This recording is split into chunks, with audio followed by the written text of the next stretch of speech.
From Nepal സീരീസിൻ്റെ 13ാമത്തെ എപ്പിസോഡിലേക്ക് ഏവർക്കും സ്വാഗതം. എൻ്റെ ഹെൽത്ത് കണ്ടീഷനില്ല, വളരെ പോക്കാണ്. എന്നിരുന്നാൽ കൂടെ എനിക്ക് ഇവിടെ ഞാൻ ഇന്നലെ മൊത്തം ഇവിടെ നിന്നെയാണ്. മിനിയാന്ന് വൈകുന്നേരം ഇവിടെത്തി, ഇന്നലെ മൊത്തം റെസ്റ്റ് എടുത്ത് ഇന്ന് ഞാനിപ്പോൾ 4 മണിക്ക് ഇവിടുന്ന് ഇറങ്ങാം, നേരെ തുറമുല പാസ് കവറാക്കാൻ വേണ്ടിയിട്ട്. 4 മണിക്ക് ഇറങ്ങാനുള്ള കാരണം എന്താ വെച്ചാൽ അവിടെ 10 മണിക്ക് ശേഷം നല്ല ഹെവി വിൻഡ് ഉണ്ടാവും, അപ്പോൾ നമുക്ക് തീരെ ക്രോസ് ആക്കാൻ പറ്റില്ല. അതുകൊണ്ട് ഇപ്പോൾ -20 ഡിഗ്രിയാണ് പുറത്തുള്ളത്. ഈ തണുപ്പത്ത് ഞാൻ നല്ല എന്താ പറയുക ബാഗും തൂക്കിയിട്ട് നടക്കണം. അറിയില്ല എന്ത് സംഭവിക്കും, എന്ത് കഥയെന്ന്. എന്തായാലും ലെറ്റ്സ് സീ മാൻ. സത്യം പറയാൻ എനിക്ക് ഒട്ടും വയ്യാട്ടോ, മടങ്ങിയിട്ട് പോകാൻ തീരെ മനസ്സില്ല. ഇതൊരു 5 കിലോമീറ്റർ അറ്റംപ്റ്റ് ചെയ്തെങ്കിൽ സേഫായിട്ടൊക്കെ ക്രോസ് ആക്കാൻ പറ്റുമെന്ന് എൻ്റെ മനസ്സ് പറയുന്നത്. അതാണ് ഞാൻ ഇപ്പോൾ എന്താ പറയുക ഇപ്പോൾ ട്രൈ ആക്കുന്നത്. എന്തായാലും മുന്നോട്ട് പോയിട്ട് നോക്കാം എന്ത് കഥയെന്ന്.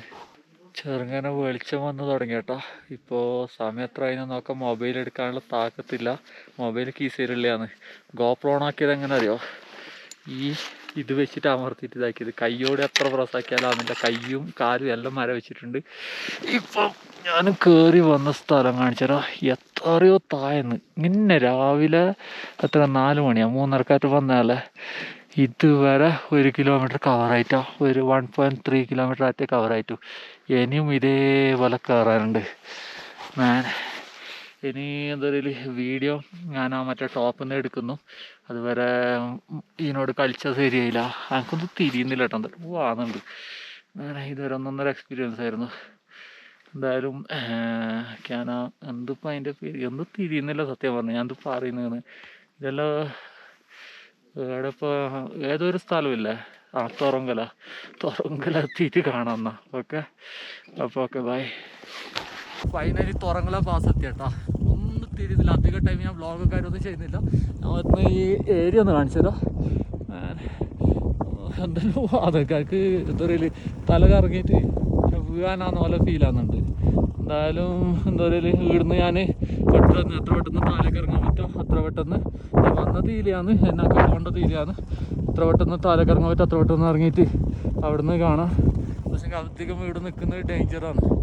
ഓക്കെ, അപ്പോൾ ഇത് ഒരു ദിവസത്തിൽ 40-ന് മുകളിൽ ആൾ മരണപ്പെട്ടതും 50ഓളം ആൾക്കാരെ കാണാതായതായ സ്ഥലത്താണ് ഞാൻ ഇപ്പോൾ നിൽക്കുന്നുള്ളത്.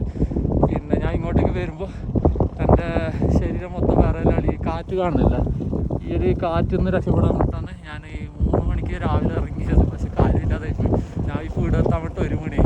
ഭയങ്കര സ്ലോ അല്ല വന്നത്. എനിക്ക് ഈ ആൾട്ടിറ്റ്യൂഡ് മൗണ്ടൻ സിക്നെസ്സും കാര്യമെല്ലാം ഉണ്ടായതുകൊണ്ട് അതിൻ്റെ കാര്യമില്ല. എന്തായാലും ഞാൻ ഇവിടുന്ന് താഴേക്ക് പോകുന്നു, പിന്നെ അവിടെ നിന്ന് കാണാം. എനിക്കിപ്പോൾ പോകേണ്ടത് മുക്തിനാഥ് എന്ന് പറഞ്ഞാൽ ഒരു ടെമ്പിളുള്ള സ്ഥലത്തേക്ക് വന്നത് ഈ സൈഡിൽ നിന്ന്. എനിക്ക് മുന്നോട്ട് പോകാനേ പറ്റുന്നില്ല. 7.3 കിലോമീറ്റർ ഇനിയുണ്ട് ഇവിടുന്ന് എന്താ പറയുക മുക്തിനാഥ് ടെമ്പിളിലേക്ക്.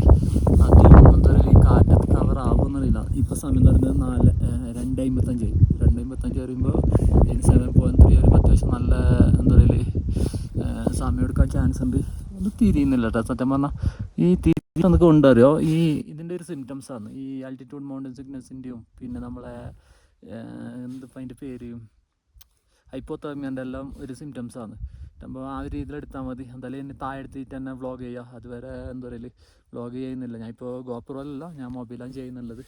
എന്താ വെച്ചെങ്കിലും ഗോപ്രോ എടുക്കാൻ വേണ്ടിയിട്ട് ആ ഒരു കൈമര വെച്ചിട്ടുണ്ട്. അതെടുക്കുമ്പോൾ എന്തോ ഒരു പോലെയാണ്, അതാണ് ഈ മൊബൈലിനടുത്ത്. എന്തായാലും താഴെന്ന് കാണാം. ഇപ്പോൾ സമയം എന്ന് പറഞ്ഞാൽ 5 മണി കേട്ടോ. ഞാൻ 4:30 ആകുമ്പം ഈ ലൊക്കേഷനിലെത്തി. ഇവിടെ എത്തിയിട്ട് ഞാൻ ടെൻ്റ് സെറ്റപ്പ് എല്ലാക്കുമ്പോഴത്തേക്ക് കുറച്ച് സമയമായി. നല്ല കാര്യമായ വെതർ. എൻ്റെ പേടി എന്ന് വെച്ചെങ്കിൽ രാത്രി നല്ല തണുത്ത കാറ്റടിച്ചെങ്കിൽ ചിലപ്പോൾ ഹൈപ്പോതെർമിയ അടിക്കാൻ ചാൻസ് ഉണ്ട്. നല്ല കാക്കട്ട് ഇതായിരുന്നുകൊണ്ട് ഇവിടെ കിടക്കണം. ഇപ്പോൾ അതിൽ -18 ഡിഗ്രി വരെയുള്ള സ്ലീപ്പിംഗ് ബാഗും ഉണ്ട്, പിന്നെ ലൈനറും ഉണ്ട് സ്ലീപ്പിംഗ് ബാഗിൻ്റെ ഉള്ളിലുള്ള. പിന്നെ ഇത് മാറ്റാതെ അങ്ങനെ ഇട്ടിട്ട് ഉറങ്ങണം. അപ്പോൾ ചിലപ്പോൾ സേഫ് ആവുമായിരിക്കും. പിന്നെ രാവിലെ 2 ബ്രെഡ് ടോസ്റ്റ് മറ്റേ ഹണിയിൽ തിന്നതാണ്. അത് തിന്നതിനോടില്ല, വേറെ എന്തോ തിന്നിട്ടാ. നമ്മൾ കയ്യിലുള്ള ബിസ്ക്കറ്റ് 1-2 പാക്കറ്റ് തിന്നണോ. പിന്നെ കയ്യിൽ വെള്ളം ഉണ്ടായിട്ടാണ്. അങ്ങനെ ഞാൻ ഇവിടെ എല്ലാം ഫുള്ള് തപ്പുമ്പോൾ ഒരു 2 ബോട്ടിൽ വെള്ളം കിട്ടി. മീൻസ് ഐസായ വെള്ളം കുടിക്കാൻ പറ്റാത്തപ്പോൾ ആൾക്കാർ ചാടിയത്. അത് എനിക്ക് പ്രശ്നമൊന്നുമില്ല, ഞാൻ അങ്ങനത്തെ എല്ലാം ഇടയ്ക്കിടയ്ക്ക് അഡ്ജസ്റ്റ് ആക്കലുണ്ട്. അപ്പോൾ ഓക്കെ, ഞാൻ എന്താ പറയുക ഇപ്പോൾ സമയം 5 മണിയല്ലേ. ഇപ്പോൾ എന്നെ കഴിഞ്ഞത്ര പെട്ടെന്ന് ഒന്ന് സെറ്റപ്പ് ആക്കിയിട്ട് ഉറങ്ങാനുള്ള പ്ലാനില്ല എന്നുള്ളത്. രാവിലേക്ക് ഒരു ബുദ്ധിമുട്ടും വരാതെ മതിയായിരുന്നു. എന്തായാലും ഓക്കെ, അടുത്ത വ്ളോഗിൽ കാണാം. അതുവരേക്കും ബൈ.